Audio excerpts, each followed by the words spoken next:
Muy bien, buenos días. En el marco de los cursos propedéuticos, Fundamentos de la Biología Celular y la Histología, en este video vamos a ver cómo se diferencian los distintos tipos de células, es decir, los procesos de diferenciación celular y los principales tejidos.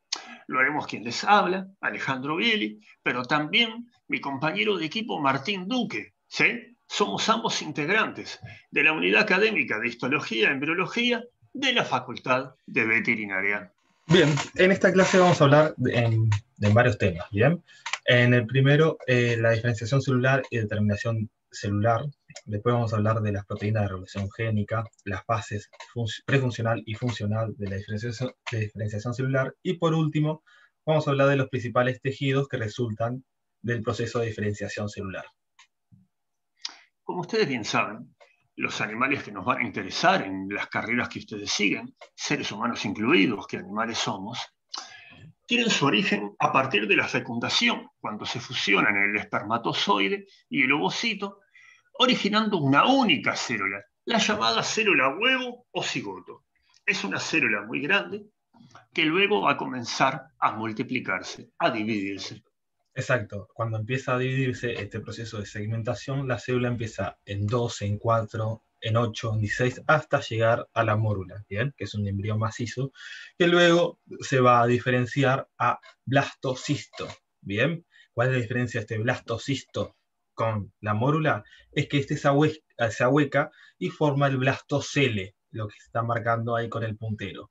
Luego este blastocisto se diferencia un poco más y forma dos tipos celulares: el trofoblasto marcado en rojo y el macizo celular interno marcado en azul. Bien, el trofoblasto en un futuro va a dar origen a anexos embrionarios y el macizo celular interno va a dar origen al embrión.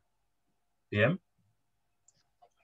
Bueno, previo a la diferenciación celular en sí, ocurre la determinación celular. ¿Qué es la determinación celular? Es un cambio autoperpetuante, es decir, que se mantiene a sí mismo a lo largo del tiempo, de carácter interno en la célula, vinculado a la activación o a la inactivación de distintos genes. Esto diferenciará luego a la célula y a sus descendientes de otras células, obligándolas a tomar una vía de desarrollo especializada. Por el contrario, a continuación ocurre la diferenciación celular propiamente dicha, que es una especialización celular manifiesta, con expresión de un carácter celular muy evidente. Y esto implica generalmente pérdida de potencialidad para diferenciarse a lo largo de vías de desarrollo diferentes. Un aspecto muy importante es la actividad de las proteínas de regulación génica, que reconocen cortas secuencias específicas de ADN y de este modo determinan cuáles de los cientos de miles de genes que se encuentran en el núcleo de una célula se van a transcribir, van a estar activos. Acá tenemos un esquema que nos ejemplifica lo que les estamos planteando. Este círculo representa aquí una célula. Esta célula, digamos que se va a dividir y va a dar origen a dos células hijas. Acá a la izquierda tienen una célula hija, que es esencialmente del mismo tipo que la célula madre, pero a la derecha tienen una célula hija que fue inducida a expresar una nueva proteína reguladora, la proteína reguladora a la que llamaremos 1. Y por lo tanto, como tiene esta nueva proteína reguladora, se diferencia a un nuevo tipo celular. Pasa el tiempo, estas células se multiplican y en las células descendientes de ellas se expresan proteínas reguladoras nuevas de diferentes tipos. Cada diferente combinación de proteínas reguladoras va a implicar la diferenciación a un tipo celular diferente. Y esto se continúa a lo largo de las generaciones de células y del tiempo, de tal manera que las distintas combinaciones de proteínas reguladoras implican diferenciación a nuevos tipos celulares. Bien, siguiendo a lo que decía Alejandro, vamos a hablar de las consideraciones generales sobre el crecimiento y la diferenciación. En esta diapositiva vamos a hablar de dos fases importantes: la fase prefuncional, que es el establecimiento del plan morfológico del individuo, y la fase funcional, que son dos procesos, mejor dicho: el proceso de crecimiento y el proceso de diferenciación.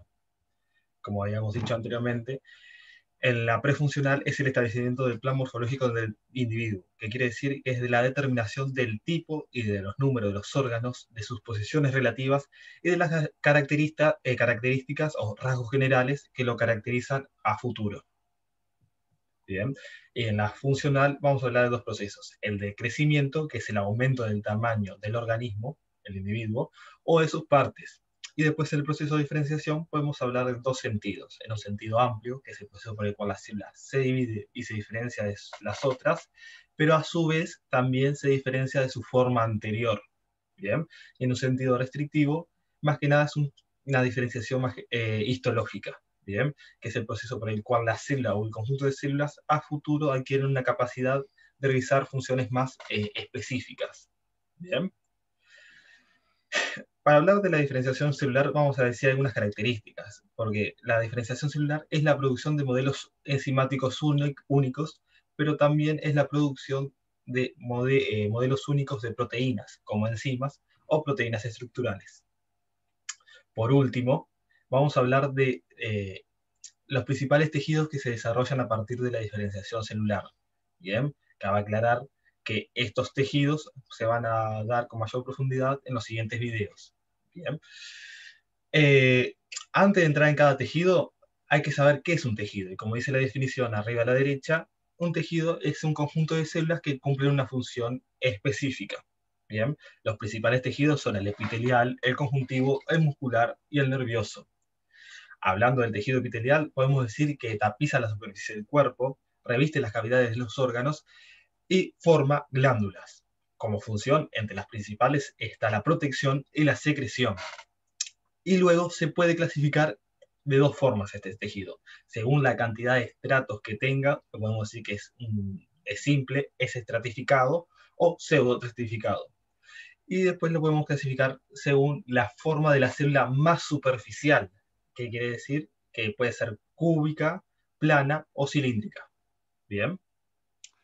A su vez tenemos las familias de tejidos conjuntivos, que es un conjunto de tejidos que se caracterizan por tener gran cantidad de matriz extracelular en cantidades variables y que a su vez rodea distintos tipos de células. Las principales funciones de defensa, vinculadas a las reacciones inflamatorias, funciones de nutrición, porque almacenan grasa, que es energía química, y funciones de sostén. Sostén es una expresión un tanto imprecisa que se refiere que hay placas o láminas relativamente sólidas, consistentes de tejidos conjuntivos que mantienen la forma del individuo.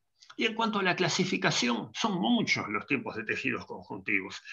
Algunos de los principales: el conjuntivo laxo, que es el más abundante; el conjuntivo denso, que está especializado en soportar grandes tensiones; el hematopoyético, productor de células sanguíneas; el adiposo, que almacena energía y a su vez brinda protección y mantiene calor; y finalmente el óseo y el cartilaginoso, que son constituyentes importantes del esqueleto. Bien, ahora hablando del tejido muscular, podemos decir que son un conjunto de células alargadas llamadas fibras musculares. Entre su función, la principal es la contracción. Y este tejido se puede clasificar en tres tipos: tejido muscular liso, que está relacionado al movimiento involuntario; el tejido muscular estriado, que es el que está relacionado al movimiento voluntario; y luego el tejido muscular cardíaco, que está relacionado con el corazón, pero también está relacionado con el movimiento involuntario. Y finalmente tenemos el tejido nervioso, un tejido altamente especializado, constituido por neuronas y por células gliales. Sus principales funciones, por un lado, es recibir información tanto del medio interno del animal como del medio ambiente externo que lo rodea, procesar esa información y desencadenar respuestas. Y a su vez es responsable de mantener varias funciones esenciales para la vida, como la respiración, la digestión, el bombeo sanguíneo. Finalmente, digamos que las neuronas son células que tienen capacidad de comunicación con gran rapidez, con precisión e incluso a largas distancias mediante la sinapsis, mientras que las glias son células especializadas en mantener el medio ambiente interno a nivel de este tejido nervioso para que las neuronas puedan funcionar adecuadamente. Bien, como resumen de esta clase podemos decir que la determinación celular es un cambio autoperpetuante que implica la activación o inactivación génica, pero que aún no es evidente. Además, la diferenciación celular es muy manifiesta e implica pérdidas de potencialidad. También podemos decir que la combinación de proteínas de regulación génicas expresadas en una célula determinan la diferenciación celular de esa célula. Por otra parte, la fase prefuncional de la diferenciación celular está vinculada al plan morfológico del individuo, pero la fase funcional implica cambios morfológicos evidentes en general a nivel histológico, mediante microscopio, y también implica modelos únicos de proteínas enzimáticas y estructurales. Y por último, lo que vimos fueron que los principales tipos de tejidos que resultan del desarrollo celular son el tejido epitelial, el conjuntivo, el muscular y el nervioso.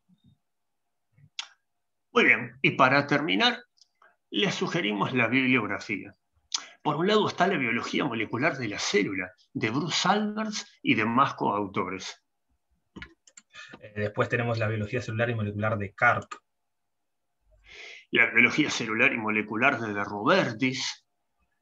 Luego tenemos los fundamentos de la biología celular y molecular de Robertis, que es un resumen del libro anterior.